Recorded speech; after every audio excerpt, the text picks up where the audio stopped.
I, Kamaljeet, commit to be vigilant and bear in my mind at all times the risk to myself and colleagues from COVID-19. I promise to take all necessary precautions that prevent the spread of this deadly virus. I promise to follow and encourage others to follow the key COVID appropriate behavior, to always wear a mask, face cover, especially when in public places, to maintain a minimum distance of 6 feet from others, to wash my hands frequently and thoroughly with soap and water. Together we will win this fight against COVID-19. Thank you. Hello students, welcome to chemistry class. Today we will discuss about the need of potable water from chapter 4 water. Although the energy has a huge stock of water, the amount of water that can be used by human beings and other animals is very small. Of the total water on earth, 97.4% is in ocean. It is salty and hence cannot be used by human being.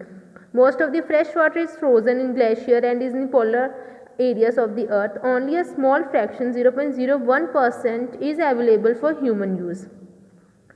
This small amount of accessible water is repeatedly recycled for use by animals and human beings. The water suitable for drinking by human being is called potable water. Okay.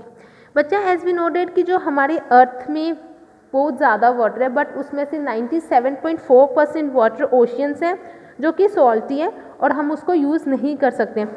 सिर्फ और सिर्फ 0.01% water ही हम use कर सकते हैं for drinking purpose. जो water suitable होता है उसको हम पोटेबल वाटर बोलते हैं. It may be dissolve salts along with suspended particles and micro organisms. You know that some of the dissolved salts are essential for our body. However, if some salts are present in excess, they need to be removed. अब जो salts और कुछ suspended particles micro organisms water में already dissolve होते हैं but वो essential होते हैं हमारी बॉडी में. अगर वहाँ पास एक्सेस सॉल्ट है तो हम उसको रिमूव कर सकते हैं. Suspended particles are also to be filtered out and microorganisms killed before the water reaches the municipal water supply. Otherwise, it may cause several diseases, especially gastroenteritis and diarrhoea.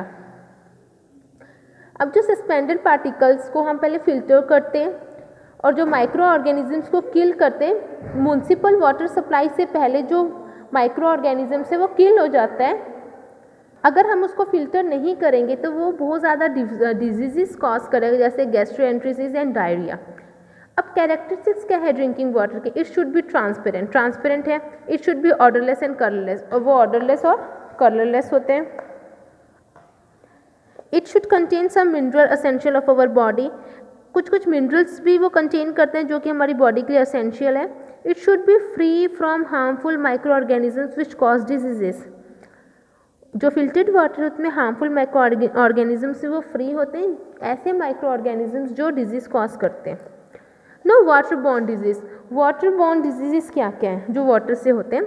The water obtained from different sources is not always potable. जो water different sources से हमको मिलता है वो हमेशा पोचेबल नहीं होता है, मतलब वो प्रॉपरली ड्रिंकिंग के लिए नहीं होता है हमेशा. उसमें हार्मफुल केमिकल्स और माइक्रो ऑर्गेनिजम्स प्रेजेंट होते हैं. The chemicals and micro organisms may cause disease. जो केमिकल्स और माइक्रो ऑर्गेनिजम्स होते हैं वो डिजीज कॉज करते हैं. Such disease are known as water borne disease. Diarrhea. It is caused by an infection in the intestine and is characterized by frequent loose motion. It results in dehydration, that is loss of water in the body. सबसे पहला जो water borne disease है वो diarrhoea है. ये infection करता है कहाँ पर? हमारी बॉडी में जो इंटेस्टाइन में ये कॉज करता है और इसकी वजह से क्या होता है? आपको लूज मोशन हो जाएंगे. डिहाइड्रेशन मतलब वाटर का जो रिटेंशन होता है बॉडी में वो कम हो जाएगा. Typhoid. It is caused by the bacterium present in the drinking water. जो ड्रिंकिंग वाटर में बैक्टीरिया प्रेजेंट होते हैं वो उसकी वजह से टाइफाइड होता है. The bacterium affect the intestine leading to high fever for a number of days. Typhoid में क्या होता है? आपको ज़्यादा हाई फीवर होगा बहुत टाइम तक, कुछ टाइम के लिए, मतलब कुछ नंबर ऑफ डेज के लिए. Jaundice. It affects the liver of a person. Is caused by a hepatitis. ये आपके लीवर, किसी भी पर्सन के, पेशेंट के लीवर को अफेक्ट करता है. In this, the person suffer from disorder of the liver, nausea, weight loss and stomach pain. इसकी वजह से जो पर्सन है वो सफ़र करता है, लीवर डिसऑर्डर हो जाए, नोइजिया हो रहा है, वेट लॉस हो रहा है और स्टमक पेन हो रहा है. Next cholera, it causes frequent vomiting, vomiting होता है, मेडिकल ट्रीटमेंट की अगर डिले करें तो इससे डेथ भी हो सकती है। गैस्ट्रोएंट्रिसिस, इट कॉज में इन्फेक्शन इन द इंटेस्टाइन, अगर आपके इंटेस्टाइन में इन्फेक्शन हो रहा है because of that micro organisms. It is characterised by pain in the stomach with loose motion, यहाँ पर आपकी बॉडी स्टमक में पेन होता है और वो लूज मोशन होता है। Dysentery, it cause by bacteria और अमीबिया, ये बैक्टीरिया और अमीबा अगर प्रेजेंट है वाटर में उसकी वजह से होता है। ये क्या करते हैं, आपके इंटेस्टाइन के वॉल को इफेक्ट करता है और वहाँ पर म्यूकस का सिक्रेशन हो जाता है।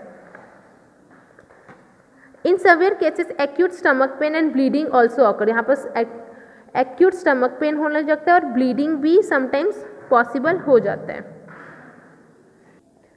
Purification of natural water, pure water is required for drinking, industrial and scientific purpose. The water obtained from natural sources is not always potable.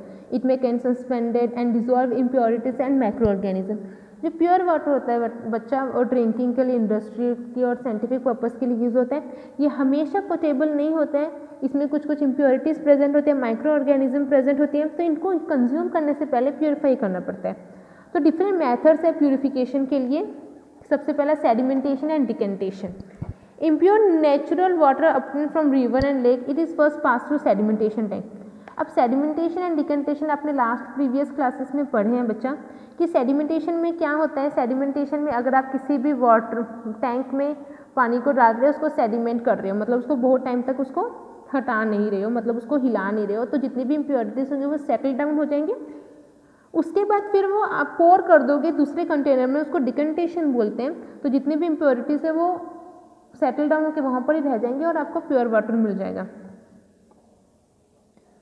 Now loading, loading में क्या होता है, the fine suspended particles in water में not settle in this, कुछ कुछ ऐसे छोटे छोटे पार्टिकल्स होते हैं जो कि सेडिमेंटेशन और डिकेंटेशन मेथड से क्या होते हैं, पॉसिबल नहीं होता है सेटल डाउन करने के लिए, तो उसके लिए लोडिंग यूज़ करते हैं। इसमें क्या होता है, केमिकल यूज़ करते हैं, अलम ऐड करते हैं हम वाटर में, जिसकी वजह से जो सस्पेंडेड पार्टिकल्स हैवी हो जाते हैं और वो टैंक में सेटल डाउन हो जाते हैं।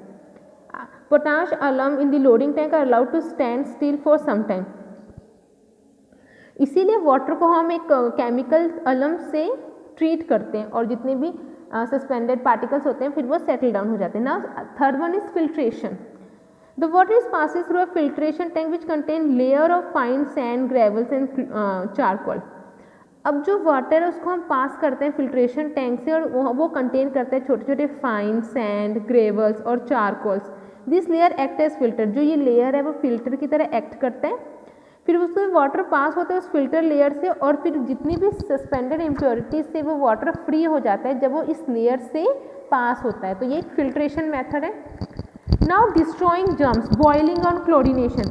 आपको पता है अगर आप वाटर को बॉयल करके कंज्यूम करो तो जितने भी जर्म्स होंगे वो मर जाएंगे, तो एक क्लोरिनेशन भी होता है अगर हम वाटर में क्लोरीन ऐड कर देंगे, राइट। अगर आप वाटर में क्लोरीन ऐड कर दोगे तो वो उस मेथड को क्लोरिनेशन बोलते हैं। तो इसके the filter water is sterilised with bleaching powder. The bleaching powder release chlorine which dissolve in water and kill germs and other microorganisms. The boiling of water also kill germs present in it.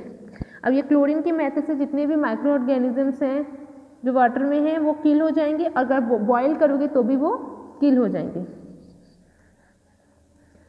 Storage, the water purify through the above process is then store in storage. जितने भी water purify above process जो हमने देखे अभी, loading, sedimentation, filtration, destroying germs, इनको एक storage tank में store करेंगे and where it is supplied to the homes, और उसके बाद फिर वो होम्स को सप्लाई करेंगे थ्रू पाइप्स। ठीक है, जो भी आपको म्यूनसिपल कॉर्पोरेशन से वाटर आता है तो वो इस प्रोसेस से आता है, पूरा क्लीन होकर आपके घर पे सप्लाई होता है। Okay students, the water the universal solvent we will discuss in our next class. Thank you and have a nice day.